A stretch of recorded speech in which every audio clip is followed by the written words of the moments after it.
তার মানে তুই টাকাগুলো চুরি করছিস, চুরি করে আমার বোনের নামে মিথ্যা কথা বলতেছিস, তুই টাকাগুলো পেয়ে লুকিয়ে রাখছিলি। স্যার আমি টাকা চুরি করব কেন? স্যার স্যার টাকা কি আপনি বাসায় থেকে চুরি করে আনছি নাকি? ম্যাডামই তো আমি এই নোংরাগুলি মানে পরিষ্কার করে নিতে লাগছিলাম, আমার গায়ের উপরেই ব্যাগ সহ দিয়ে গেছে থালায়। তার মানে টাকাগুলো তুমি ওর গায়ে ফেলছো না? আচ্ছা সরি, হ্যাঁ তুই এতগুলো টাকা পেয়ে আমাদেরকে ফেরত দিয়ে দিলি, তোর সাথে অনেক খারাপ ব্যবহার করছি। হ্যাঁ এক কাজ কর, তুই এখান থেকে 1 লাখ টাকা রেখে দেবা, এই টাকাটা দিয়ে তুই ব্যবসা করবি। না স্যার, আপনাদের টাকার আমার দরকার নাই। আমি এই যে সারাদিন যে কাজ করে খাই, এই টুকায়া খাই, এই দিয়ে আমার সংসার চলে। আপনাদের এই বড় লোকের টাকার আমার দরকার নেই, আপনারা যেতে পারেন। এটা কি বলতেছিস?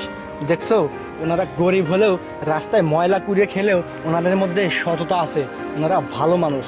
বুঝতে পারছো, মানুষকে মানুষ মনে করতে শেখো তুমি। আজকে তুমি 3 লক্ষ টাকা ওনার মুখে ছুঁড়ে মারছো একটা ময়লার ব্যাগের মধ্যে, কিন্তু উনি পেয়েও সেটা ফেরত